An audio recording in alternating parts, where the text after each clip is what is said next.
যতক্ষণ তুমি না বলবা এই যে তোমার হাত ধরছি না না আমি হোসাইন কোনো সময় ছাড়ব না। একটা সাধারণ কাঠুরের বউ জামিলা আমার মায়ের আগে কোন আমলের কারণে জান্নাতে যাবে এটা না বলা পর্যন্ত তোমার হাত আমি ছাড়বো না, কারণ তুমি তো মাকে চিনো না, আমি আমার মারে চিনি। জোরে কান সুবহানাল্লাহ। আপনারা আপনার মা বাবাকে চেনেন? চিনেন? মায়ের এক ফোঁটা দুধের দাম কাটিয়া গায়েরই চাম, পায়ে জুতা বানাইল ঋণের শোধ হবে না, এমন দরদি ভবে কেউ হবে না আমার মা গো। কে রে ছেলেরা, কাকে মা বাঁচা আছে রে? গানটা খেয়াল করে শুনতেছে?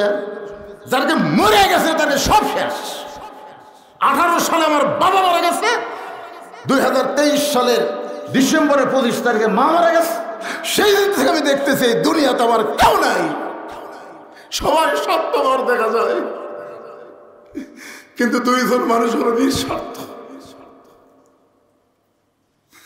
দাঁত থাকতে মানুষ দাঁতের মূল্য দেয় না, চোখ থাকিতে মানুষ চোখের মূল্য বুঝে না। বাপ মা যতদিন জীবিত থাকে সন্তান বুঝতে পারে না, মরে গেলে বুঝতে পারে। মায়ের মতন আপন কেহ নাই রে দুনিয়ায়, মা জননী নাই রে যাহার, এই দুনিয়ায় তাহার কেহ নাই। মায়ের মতন আপন কেহ নাই রে দুনিয়ায়। সঙ্গে সঙ্গে নবী ডাক দেয় আলী। হযরত আলী দৌড়ে এসে বলে ইয়া রাসূলুল্লাহ আমারে ডাকতেছেন কেন? নবী বলে আলী রে দেখো তোমার ছেলে হোসাইন আমার হাতটা এমনভাবে চাইপা ধরছে, আমি যতক্ষণ না বলবো ততক্ষণ আমার হাত ছাড়বে না। আলী বলতেছে হুজুর কি বলবার কয় হোসাইন? বলে ওই কাঠুরের বউ জামিলা ফাতেমার আগে কোন আমলের কারণে জান্নাতে যাবে এটা আমাকে বলবার বলতেছে। আলী বলতেছে হোসাইন খবরদার হাতটা ছাড়িস না, ধরছি হাতটা ছাড়িস না। রাসূল কয় কে আলী তুই আমার উকিল করার জন্য নিয়ে আস না, আর তুই এসে আমার হাকিম হয়ে গেলি। আলী বলতে হুজুর মরদ মানুষক আপনি বলেন, আবু বকর 1 নম্বর, উমর 2 নম্বর, ওসমান 3 নম্বর, আলী 4 নম্বর। মরদ মানুষের কিছুই মনে হবে না, কারণ পুরুষ মানুষ বিশ্বাস করে জান্নাত পালি হলো। জোরে কোন কথা ঠিক কিনা? পুরুষের চিন্তা কি জান্নাত পালি হলো, কিন্তু মেয়ে মানুষ চলবি। ফাতেমা জান্নাতের নারী নেত্রী হলো, তাও তার মনের মধ্যে বেজার আমার আগে জান্নাতে যাবে। এই যে একটা হিংসা মেয়ে মানুষের মধ্যে জান্নাত থেকে শুরু হচ্ছে। দোরকান কোন জায়গা থেকে শুরু হচ্ছে কথা কন না কেন? আপনারা বলেন তো আমাদের বাংলাদেশত খালেদা আর হাসিনার মধ্যে যে হিংসা আমরা দেখছি অন্য কোনো মরদের মধ্যে এরকম হিংসা আছে? কথা কন না কেন ভাই? শাশুড়ি আর বেটার বইয়ের মধ্যে যে হিংসা, শ্বশুর আর জামাইয়ের মধ্যে কোনো হিংসা আছে? আপনারা বউ শাশুড়ির যুদ্ধ দেখছেন, কিন্তু শ্বশুর জামাইয়ের যুদ্ধ দেখছেন? কারণ জামাইও মরদ শ্বশুরও মরদ, কোনো হিংসা নেই। আর এই মেয়েকের মধ্যে তা হিংসা ভাই।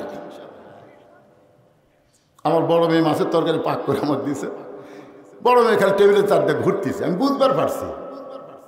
আমি মাছ খাচ্ছি আর বলতেছি মা গোটা বাংলাদেশের বহু জায়গা তো ওয়াজ করলাম মা, বহু মাছ খেলাম, কিন্তু তোমার হাতের মধ্যে যে কি মধু আছে। মেয়েটা আর এক টুকরা তুলে দেখো আব্বু আর এক টুকরা খান, কিন্তু তাকে দেখে আমার বউ খালি গাল ফুলে বসে আছে। কে গো তোমার কি হয়েছে? এখন থেকে মেয়ের বাড়িতে পার হয়ে যান, আপনার মেয়ে পারে আমি তাই পারি। ওরে বাবারে, মেয়ের প্রশংসা করলে মায়ে মন খারাপ করে, এরাই হলো নারী জাত। জোরে কোন কথা ঠিক কি না? যা তারপরে তো আগামী 3রা ফেব্রুয়ারি আবার দাওয়াত দিছে। আজকের ওয়াজ শোনার পরে মেয়েরা হরতাল করবে এটা জানার না আসে। কে রে ভাই এখনো সুযোগ আছে, দাওয়াত ফেরত নেন। আমার মায়েরা মনে কষ্ট নিয়েন না। রাসূল বলে আলী একদিন নিষেধ করেছিলাম, আজকে বলার হুকুম দিলাম। আলী বলতেছে রাসূলুল্লাহ আপনি যদি বলার হুকুম দেন তাহলে আমার কোনো আপত্তি নেই। ফাতেমা দৌড়ে গিয়ে বলে স্বামী গো তাহলে আপনাকে কি বলার হুকুম দিল? আলী বলতেছেন ফাতেমা কোন আমলের কারণে কাঠুরের বউ জামিলা তোমার আগে জান্নাতে যাবে এটা আমি অনেক আগেই জানি, কিন্তু রাসূল নিষেধ করেছিল বলে আমি বলি নাই। আজকে যখন নবী বলার হুকুম দিল আমি তাহলে বলি তুমি ধৈর্য নিয়ে শোনো। ফাতেমা বললেন, ধৈর্যের কথা কেন বলতেছেন? আলী বলতেছেন, ফাতেমা, এক নারীর প্রশংসা আর এক নারীর কাছে করা যায় না। ধৈর্য নিয়ে দুনিয়ার কোনো নারীর প্রশংসা শুনবি না। জোরে কোন কথা ঠিক কিনা? বিশ্বাস যদি না হয়, আজকে আপনার বইয়ের হাত বুকের উপর নিয়ে বলবেন, আল্লাহ যদি আমাকে জান্নাত দেয়, জান্নাতে হুর পাবো। খালি এই কথা বলে দেখবেন তো আপনার হাত বুকর থাকে না কুটি যায়, খালি বলে দেখবেন। আজকে পরীক্ষা করেন, আসলে আমরা জান্নাত গেলে কি পাবো? কথা বল না কেন, যেটা পাবো সেটা বলা যাবে না কেন? বউ খালি কবে আল্লাহ জান্নাতে হুর দিবি গো, ফট করে হাত টান দিবি। আমার কাছে হুরের ধান্দা করতে চান?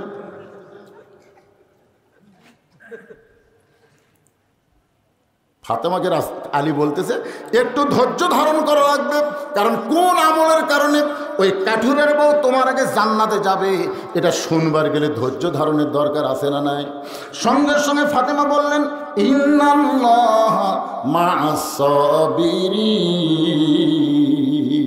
ধৈর্যশীলদের সঙ্গে কে আছে? আরো জোরে বলেন।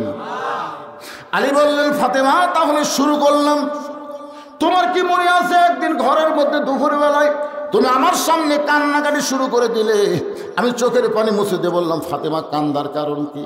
তুমি কইলা, স্বামী গো, আপনার পকেট হাতায় দেখলাম একটা টাকাও নাই, ঘরের মধ্যে দেখলাম কোনো খাবার নাই, আমার বাবার বাড়িতে খোঁজ না দেখলাম আমার বাবার বাড়িতেও কোনো খাবার নাই। কিন্তু আপনি কি জানেন গো স্বামী, আমার হাসান ক্ষুধার জ্বালায় কানতে কানতে ঘুমায় গেছে, এখন ঘুম থেকে চেতন পাইলে ওঠেই খাবার চাবে, কিন্তু ঘরে কোনো খাবার নাই। আমার দুইটা সন্তান যদি খাবার জন্য কান্দে, আপনার কষ্ট না হলেও আমি মা কিন্তু সহ্য করতে পারবো না। আলী বলে, ফাতেমা তাহলে তুমি কি বলবার চাও? ফাতেমার সঙ্গে সঙ্গে একটা ওড়না বের করে স্বামীর হাতে দিয়ে বলে, স্বামী গো, এই ওড়নাটা আমি যত্ন করে রেখেছি, আমি মাঝে মধ্যে পরি, আর ওড়নাটা পরবো না, আমার বড় পছন্দের ওড়না, এই ওড়নাটা আপনাকে দিয়ে দিলাম। এই ওড়না বিক্রি করার যে টাকা হবে, সেই টাকা দিয়ে আজকের মতো আপনি খাবার নিয়ে আসবেন। হযরত আলী বলে, ফাতেমা তোমার ওড়নাটা আমার পকেটের মধ্যে ঢুকায় দিয়ে আমি বাজারের দিকে রওনা দিলাম। আমার মনের মধ্যে কোনো শান্তি নাই, কারণ আমার বিবির ওড়না আজকে বিক্রি করা লাগবে। যদি বিক্রি করবার যায় আর খরিদ্দার যদি হঠাৎ জিজ্ঞাসা করে ফেলে, আলী ভাই ওড়নাটা কার, আর আমি যদি বলি আমার বইয়ের ওড়না, তাহলে পুরুষ মানুষ মাত্রই মনে করবে যে এই স্বামী বইয়ের জিনিস বেচা খায়, এই স্বামী হলো দুর্বল স্বামী। আপনারা কোনদিন বইয়ের জিনিস বেচা খাচ্ছেন? খাননি? শ্বশুর বাড়ির থেকে যে বউ মালা পাশে সব ঠিক আছে, কথাক্ষণ ঠিক আছে, খাবার বসে খালি বলতে যে হতে হলো না। বউ কয়, কি হলো না গো? আমার জমির ধারে এক জমি আছে গো, 80,000 টাকার দাম, কিন্তু আমার 60,000 টাকা আছে, 20,000 টাকার জন্য জমি হাত ছাড়া হচ্ছে। বউ বলতেছে, ধৈর্য ধরেন, এ বছর না হলে সামনে বছর হলো। স্বামী বলতে, তোর বাপের জমি, যে ধৈর্য ধরে আগামী বছর আমাকে দিবি। বউ কয়, এত রাগ করেন কে? বলে, রাগ করার কারণ হলো তুই খালি দয়া করলি, তুই একটু দয়া করলি জমিটা হয়। বউ কয়, আমি কি দয়া করবো? এই যে মালা গলার দিয়ে আমার ভাত দিচ্ছিস, এই মালা তোর বাপ বিয়ার সময় তোর দিছে, এই মালার কোনো ঢপ আছে? সোনা আছে এটা আমি মানি, কিন্তু সাইজ নাই। কিন্তু এও এতদিনের পুরাতন মালা, এটার চলে। এখন যে ডিজিটাল সোনার মালা নামছে রে, তুই খালি পুরাতন মালা আমাকে খুলে দে। মুসলমানের বাচ্চা, ভাত ছোঁয়া আদা করতেছি, আগামী বছর এই সময় তোকে 2 ভরি সোনার ডিজিটাল মালা বানা দেবো রে। এমন পোষ মারছে বুঝলেন, ওই মালা খুলে স্বামীর হাতে দিচ্ছে। স্বামী বিক্রি করে জমি লিছে 1 বছর, আর কোনো খোঁজ নেই। 1 বছর পরে মেয়ে বউ বলতেছে, কে গো, গত বছর এই দিন মালা খুলে দিলাম, 1 বছর হয়ে গেল, আপনি আমার 2 ভরি সোনার মালা দিবার চাইছিলেন। স্বামী বলতেছে, তুই বলবি সে তো ওয়াজ শুনিস না। বউ কয়, বলবি সে তো কি ওয়াজ করছে? বন্ধু তো বাস করছে, মেয়েরা কেবলমাত্র এক ব্যক্তির জন্য সাজতে পারবে, সেই ব্যক্তি হলো তার স্বামী। স্বামী ছাড়া কোনো পুরুষের জন্য সাজাই জায়েজ নাই। তাহলে তুই গলাত মালা দিয়ে কার সামনে রাখবো? তুই তো আমার জন্য মালা পরবি, তো মালা ছাড়াই যদি তোকে ভালো লাগে, তো খাওয়া মালার কি দরকার আছে? প্রেম হলো অন্তরের জিনিস।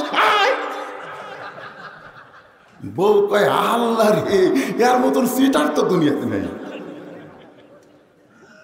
এইরকম কিছু স্বামী আছে না নাই? বইয়ের জিনিস বেচা খাই, ধরে বলেন কার জিনিস?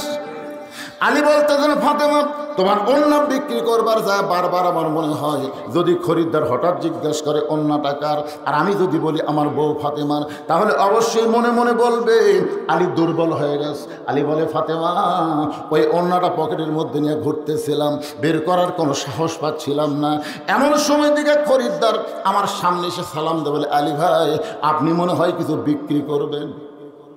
আলী বলে ফাতেমা আমি আশ্চর্য হয়ে গেলাম, পকেটের অন্যার খবর আল্লাহ জানে আমি জানি, দুনিয়ার কেউ জানে না, অথচ খরিদ্দার বলতেছে আপনি মনে হয় কিছু বিক্রি করবেন। আমি পকেট থেকে অন্না বের করলাম, তাকায় দেখি খরিদ্দার ব্যাগের মুখটা ফাঁক করে ধরলো, ব্যাগের মধ্যে অন্না দিলাম, ওই খরিদ্দার একটাবার অন্যার দিকে তাকাইলো না, ব্যাগের মাঠটা চাইপা ধরে আমার হাতে 6টা দিরহাম দিয়া খরিদ্দার যখন চলে গেল, ফাতেমারে শোনো ওই 6টা দিরহাম এক দৌড় দিলাম খাবার দোকানে। দোকানদারকে বললাম ভাই দেরি করো না, এই 6টা দিরহামের যে খাবার হবে একটা টোপলা করে আমার হাতে দিয়ে দাও। দোকানদার 6টা দিরহামের খাবার টোপলা করে যখন আমাকে দিবে, আমি 6টা দিরহাম দিব, টোপলাখানা নিব। এমন সময় একটা ফকির এসে আমাকে সালাম দেয়, বলে আলী রে আজকে 3 দিন হলে আমার বাড়িতে কোনো খাবার নাই। আলী 3 দিন হলে আমার বাড়িতে কোনো খাবার নাই, আল্লাহর হস্তে একটু খাবার দিবার পারবা না? আলী বলে ফাতেমা আমার এত রাগ হয়ে গেল, আমি যেন ফকিরকে বলি আল্লাহর হস্তে মাফ করো। এমন সময় আল্লাহর কোরআন বলতে সাম্মা সাইলা ফালা তানহার, আলী রে সাইলকারীর উপরে রাগ করিস না, সাইলকারীকে খালি খালি ফিরাই দিস না। আমি তখন মনে মনে সিদ্ধান্ত নিলাম 6টা দিরহামের মধ্যে একটা দিরহাম ফকিরকে দিব, 5টা দিরহামের খাবার নিয়ে হাসান হোসেনের কাছে যাব।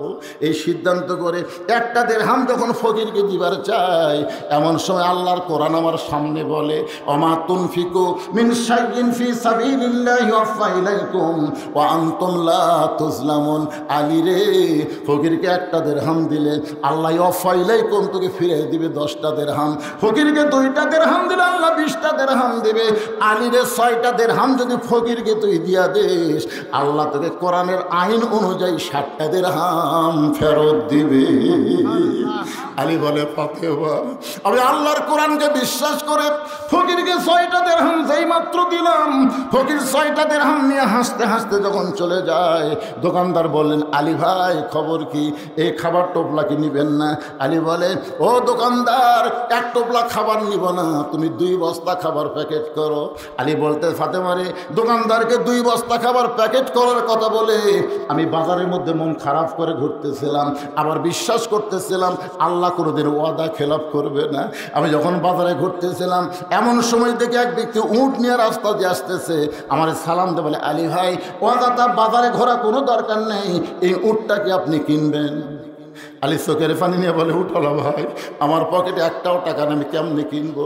উঠলা বলতেছে 100 দিরহামে বাকিতে উটটা কিনেন, বিক্রি করে আপনি টাকা দিবেন, এটাও কি আপনি পারবেন না? আলী বলে ফাতেমা রে জীবনে এমন সুযোগ কোনোদিন আমি পাই নাই, 100 দিরহামে বাকিতে উটটা কিনে যেই মাত্র উট বিক্রির বাজারে গেলাম, চারিদিক থেকে খরিদ্দার আমাকে ঘিরে ধরে বলতেছে ও নবীর শিক্ষামন্ত্রী কবে থেকে এই উট কিনা বেচার ব্যবসা শুরু করলে? সোনারা বলেন হযরত আলী ছিলেন আল্লাহর নবীর শিক্ষামন্ত্রী, জোরে কান সুবহানাল্লাহ। রাসূল তখন কি ছিলেন? রাসূল ছিলেন মদিনার রাষ্ট্রপতি। এই কথাটা মনোযোগ দিয়ে শুনবেন, রাসূল ছিলেন মদিনার আর আলী ছিলেন শিক্ষামন্ত্রী, আবু বকর ছিলেন ধর্মমন্ত্রী, উমর ফারুক ছিলেন আইনমন্ত্রী, ওসমান গনি ছিলেন অর্থমন্ত্রী। সোনালা বলে আর আমাদের কতগুলা নেতা কয় লেতা লেতা, ইসলামে বলে রাজনীতি নেই, সাপাত খালি বাড়ির দরকার, কিন্তু ইসলামের যদি রাজনীতি না হয় তাহলে ওমর কি?